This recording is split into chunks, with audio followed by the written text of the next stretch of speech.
was critical of his appointment wrong when he defied the high and mighty in the Malacanang Palace and refused to toe the line of the administration. In one rally, he even locked arms with UP constituents in the front lines as they marched towards the palace to denounce violent crackdown on students demanding for meaningful changes in the country. I was a freshman then at the College of Force in 1974 when the presidency of S.P. Lopez was nearing its end. At the time, UP had been reorganized into a university system composed of the first autonomous campus of UP at Los Baños. At the time, Los Baños was clamoring for autonomy. In the years prior, the common perception was that Los Baños existed under the shadow of Diliman. Every action, academic, administrative, that needs to be done required approval from Diliman. The highly centralized management system prompted the people from Los Baños to request President Marcos to issue a presidential decree, as mentioned by President Pascual, that would allow Los Baños to secede from UP and establish an independent agricultural state university. S.P. Lopez, though proposed an alternative, the reorganization of UP into a system and granting full and complete autonomy to Los Baños instead of secession, which to him would have caused degeneration of the College of Agriculture into a second or third-rate institution and would have reduced the prestige of UP as a university. This democratized the governance of the university and preserved intellectual, moral, and physical integrity at the time of crisis. Today, almost 40 years from autonomy, UP has become bigger and stronger as a constituent university, but much like UP Diliman, it has been underachieving and underperforming due to several constraints. The concept of campus autonomy that began in Los Baños was perhaps the spark that led other UP units to aspire for their own autonomy, or that led the higher administration to grant them autonomy. Thus, what UP is now as an institution of constituent universities is a legacy of S.P. Lopez. The same autonomy is enshrined as non-negotiable in Republic Act 9500, our new UP Charter, on the basis of which we are supposed to exclusively determine our teaching, research, and extension thrusts, plans, policies, programs, and standards, and a measure of autonomy regarding how we fund this trust and program. With the new charter, the state not only accorded UP the title as the country's national university in recognition of its role as a center of excellence in various disciplines and professions, and as a graduate research, public service, and as a regional and global university, but the commitment as well to support its continued growth, operation, and maintenance through regular and additional appropriations, granting of exemptions from certain taxes and duties. We can glean from the Charter unity in diversity, fiscal autonomy, participatory governance, and subsidiarity. These are the same principles that S.P. Lopez brought to bear on UP in order to preserve its prestige and its intellectual, moral, and physical integrity as a university. The same principles must be upheld if we are to truly become the country's one and only national university. To achieve this, I agree with President Pascual that we need all the CUs to grow and mature to the same standards of academic excellence and scientific productivity, and that this will require the willingness of particularly the larger CUs to share resources with other CUs. But how we bring this to this fruition requires undertaking reforms in governance. This will entail, first and foremost, crafting the implementing rules and regulation of UP Charter that will include clarification of certain issues that are not adequately articulated in the Charter. There are two challenging issues pertaining to these tasks which need to be clarified to realize lasting growth and unity among CUs, as these issues bear significantly on the future configurations of our curricular programs, admission policies, and accessibility, including resource allocations, mobility, and sharing of faculty, among other key concerns of UP. These issues include the need to choose between having comprehensive CUs where programs can be duplicated across CUs versus having specialized CUs, and the need for a clear definition of what resources are exclusive to one CU and what are common to all CUs. President Pascual earlier commented on how difficult this might be, but this is something that we have to do to define what resources are exclusive and what resources are common to LCU, so that sharing and pooling of resources can be facilitated. Other essential governance concerns include the need to quickly lay down the framework and guidelines for the development of UP's land assets and other properties, especially where the partnership of private sector is needed. In the past, many opportunities to engage private sector in developing our land assets were simply lost amid the absence of mechanisms for processing investment proposals from potential private partners. And I particularly refer to UP land grants, where we had several proposals in the past, 10 years or so before, where investment quickly fizzled out with the impatience of investors from the lack of actions from the UP system. UPLB supports the promotion of one UP as a system of constituent universities, united in pursuing a vision of UP as a great university taking leadership role in the development of globally competitive Philippines.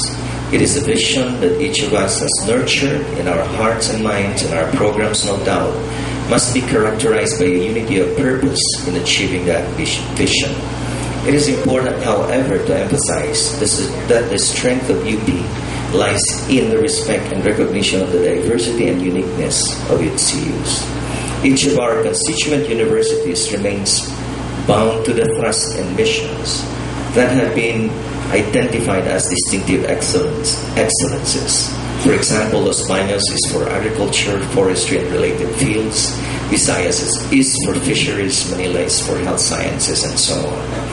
Diversity is exemplified not only in our disciplinary niches, but also in our approaches and expressions. Each constituent university pursues the UP hallmarks of honor and excellence, as well as the commitment to public service in distinct ways. Each campus lives out that attack UP still within different physical environments and within some cultures unique to its own. For instance, perhaps due to their proximity to central government, Manila-based campuses participate in national affairs as part of public service. Other CUs more comfortably demonstrate service by reaching out to their nearby regions. UP derives its strength from such diversity, a diversity that must be nurtured and supported while maintaining the standard of excellence each must live by. To maintain unity among the diverse CUs under the one UP concept, it will be critical to communicate clearly to key stakeholders the benefits of the CU concept over the autonomous university concept of UP campuses. After all, the UP campuses that were originally proclaimed as autonomous units of the UP system were proclaimed so because of the perceived benefits of the autonomy of campuses over dependency on central governance system. I agree that there should be interdependence among the board of regents, the administration, the faculty, students, staff, and alumni, and that this interdependence must be nurtured through free and open communication and information dissemination to fully realize joint planning and implementation. I hasten to add the importance of enhancing the avenues by which the higher administration and BOR hear and listen to the diverse voices of various sectors and get a good feel of their heartbeats. It will be particularly vital to increase the information flow from the ground up to the BOR so that programs and policies developed at the higher levels of administrations are attuned to the real needs and preferences of most stakeholders. This ensures cost-effectiveness of program implementation through quick buy-in and mobilization of support from various stakeholders. I would like to reiterate that we support the vision of one UP as well as the strategic thrusts of academic and operational excellence. We support the quest for greater administrative efficiency and financial sustainability, especially so with shrinking government subsidy for UP. This mismatch between resources and needs has made it extremely difficult to maintain both human and physical resources and will make it even more difficult to raise the quality of instruction, research, productivity, and extension services in line with the changing expectations from UP brought about by the UP Charter. Limited government subsidy for UP is the main reason for its underachievement and is the leading impediment in the path to its greatness. I believe that the acceleration of the development of UP's idle land grants and other properties, along with increased alumni support, greater appropriations from legislature, stronger partnership with government and private sector and international agencies, and reduction in operational costs will alleviate the financial woes of UP. Of these strategies, the development of land grants and reduction of the operational costs by minimizing bureaucratic processes and inefficiencies in utilities will yield immediate results. I should underscore here the need to review the scope and nature of authorities delegated to the CUs to facilitate execution of programs. This may include, for instance, raising the amount of transactions that chancellors can act on at his level. Priority allocation of limited budget on programs that will contribute the most in improving the quality and international recognition of our educational programs and increasing the scientific productivity and creative works of faculty, researchers, and students will help in increasing UP's outputs. Improvement of classrooms and laboratories together with beefing up the faculty rosters should be prioritized for funding. As called for in the UP Charter, we must live up to the mandate of being a leader in the production of human and knowledge capital for the national development and at the same time strive to become globally competitive. I understand that these two objectives can be mutually reinforcing, but when choices to be made, it is more fitting that our priorities be in favor of making the greatest difference nationally than globally. This requires careful efforts in producing graduates equipped with globally adaptive skills, but imbued with spirit to serve the country. Further, there is a need to enhance the mechanisms we use for delivering knowledge, information, and technical services to the local communities, LGUs, private sector, and other beneficiaries. One way of achieving this is by establishing off-campus research and teaching facilities in partnership with our target clients. The use of information technology may also be used for reaching out to our clients who are unable to participate in campus-based programs.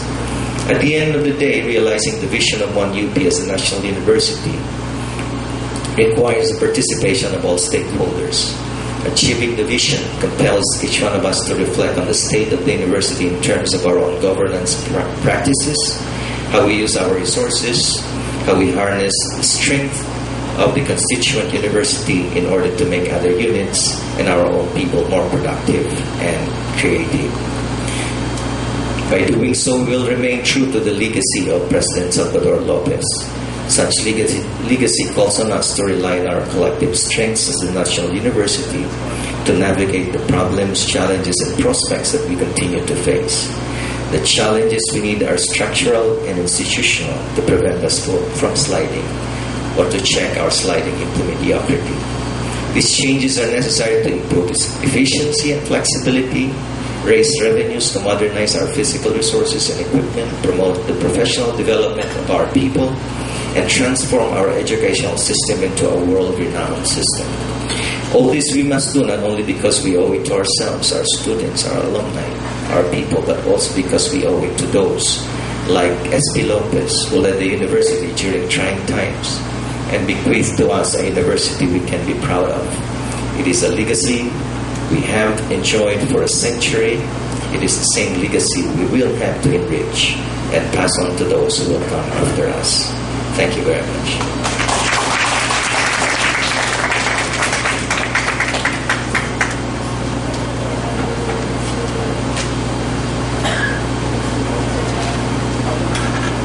Thank you, President Pascual, for this very important presentation.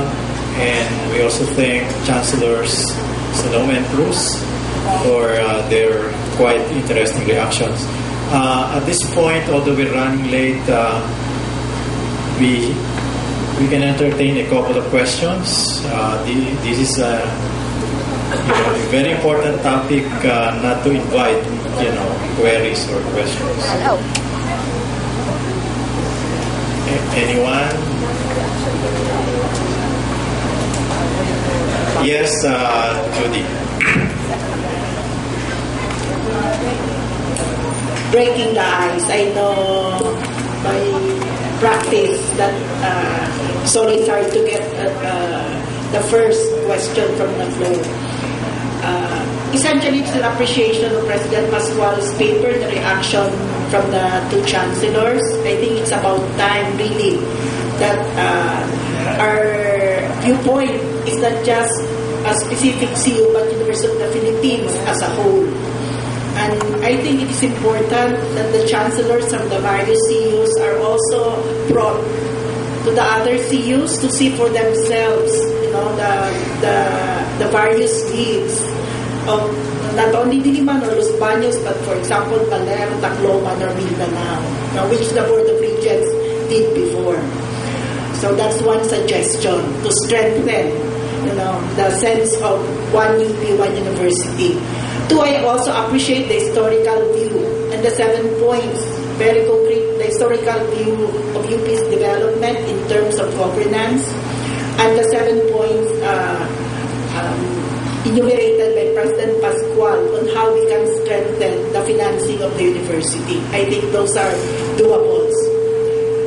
Third, my only concern really is the last point, that the trend in the universities now is the corporatization of the university leadership.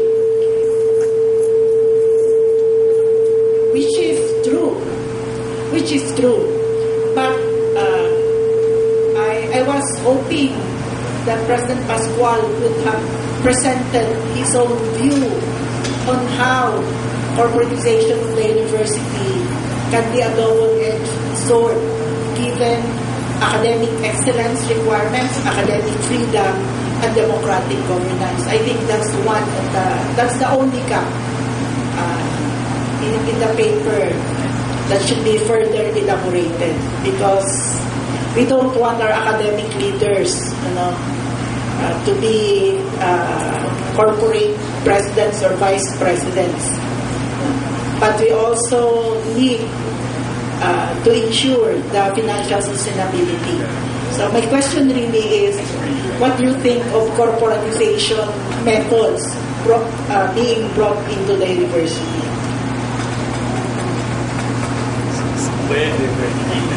Thank you for raising that point. It's a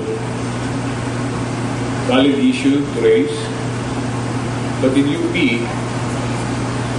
there are safeguards. One key safeguard, for example, is we don't have professional administrators. All our administrators are faculty members. So this is a university that's still very much managed by faculty members. And I'm a firm believer, of the supremacy of the faculty in an academic institution. I spent 9 full years of my life in the Asian Institute of Management, and that's one institution where we were very jealous about safeguarding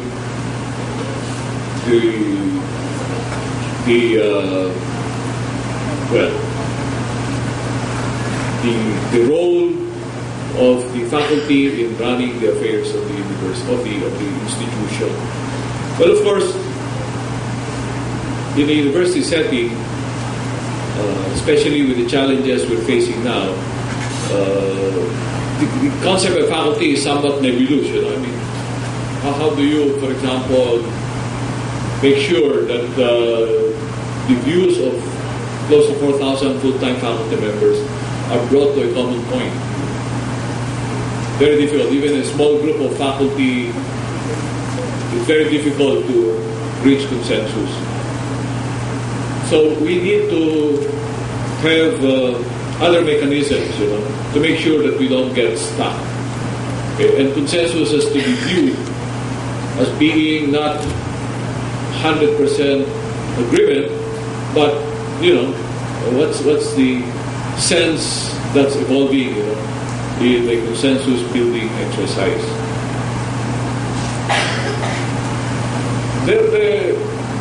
well, definitely now that you've raised the point, I'll give it really a more formal treatment. I'm not saying serious thought, but I have been seriously thinking about this. I am aware of the very strong trend globally towards corporatization or making use of corporate techniques in running universities. And I think the academics have come out with a term for that, what is it? Managerialism. To question, make the use of managerial techniques in the private corporate world, in the setting of a university. But this is something we need to give some thought to. I have been attending conferences, as you may know, of university presidents, and there are very clear trends, in terms of changes in governance.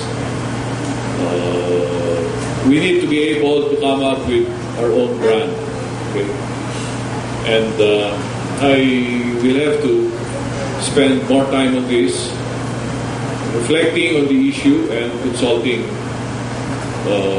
members of the faculty. Okay, one more question. Yes?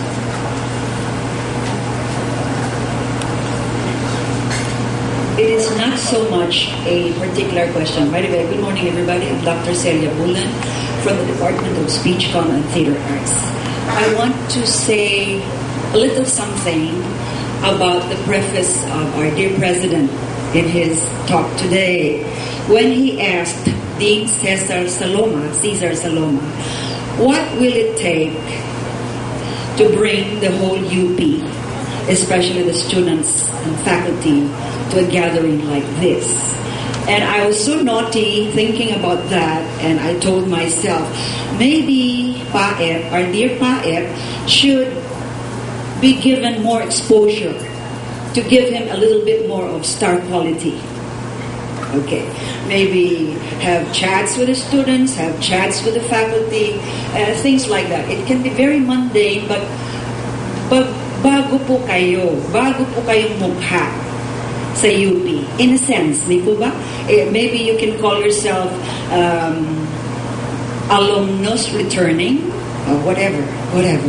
But I think that perhaps it would be a good idea to transfer, to inspire, to motivate, or through osmosis, your spirit, the spirit that you bring with you now, to the youth.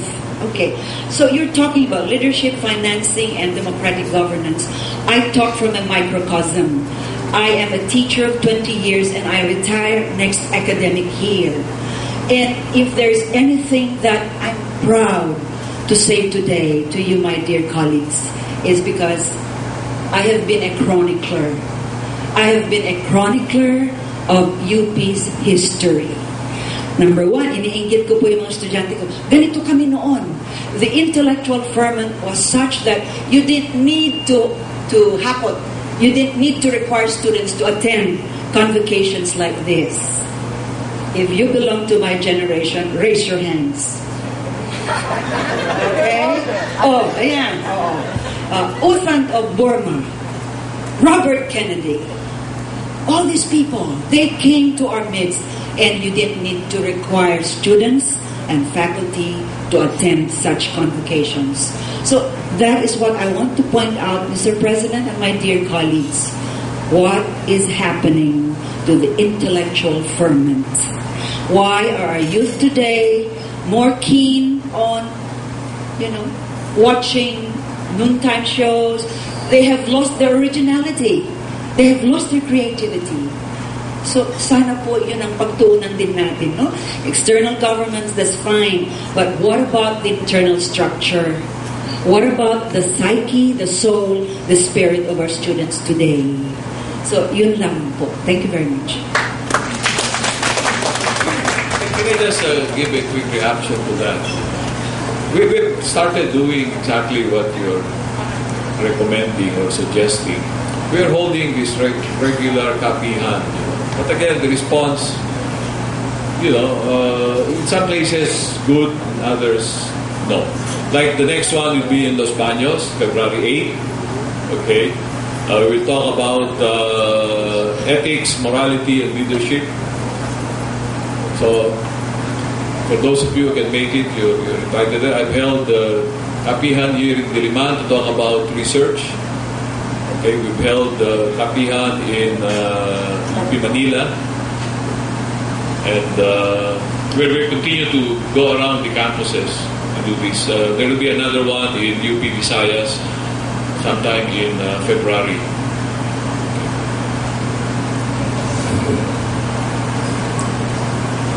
One more question? Wala na? Good morning po sa ating lahat. Ako po pala si Patrick Alzona, yung kasalukuyang chairperson po ng Student Council. So, ang isang specific question lang po, parang isip ko rin po paano ba magkakaroon ng participation yung mga students, no? In particular with the SP Lopez legacy. Isa rin namang, bilang ako rin po, part na rin po ng committee for the commemoration of SP Lopez. There was one suggestion po from the committee that a certain building in the UP Diliman should be named after him. Kasi from the way na nag-observe kami, halos lahat mga building ay wala pong nakapangalan kay SP Lopez. So we were wondering na ipangalan yung new building after him. So, ang mas specific na tanong ko na lang po, ano po kaya ang pwedeng may ambag ng mga estudyante or what formal processes can the students partake in po para ma-acquaint ang mga sarili nila or ma-reacquaint kay SP Lopez para na rin magkaroon ng sense na hindi lang masyadong administrative yung pagpapangalan ng building, kundi na rin parang isa siyang collective na pagdesisyonan, not only of the faculty or the deans, but rather, pati na rin yung mga estudyante po. So, yun lang po.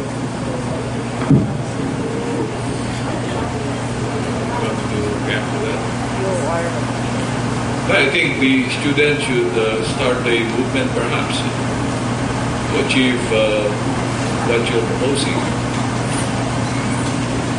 Sir, parang yung parang mga formal procedures. Kung may ganun po po. During our time, we don't bother about formal procedures. We just act. That's what I miss in the university now, I miss the spontaneity of action by our students. When I was a student in the 60s, Diliman, we had, as Professor Buwan was saying, we had ferment, We get together, we want to discuss an issue, We had teach-ins, sit-ins. Don't wait for signals from the top. Sometimes you don't get the signals. Okay, we'll have one last question because we're running late. Yes. Well, it's not actually a question. By the way, I'm Professor Lucero of the Department of English and Comparative Literature, from which hails Dr. S.P. Lopez, our university professor. Anyway, as a member of that committee, we initiated also, this is at the faculty level of the College of Arts and Letters. I presented the proposal to the assembly sometime in February or March, and because the birthday of S.P. Lopez was in May, and we were hoping that by May we would be inaugurating the building with a new name. However, there were certain problems along the way. But actually, I did foresee that some people feared naming this building after S.P. Lopez. I don't know why, but you see the faculty, I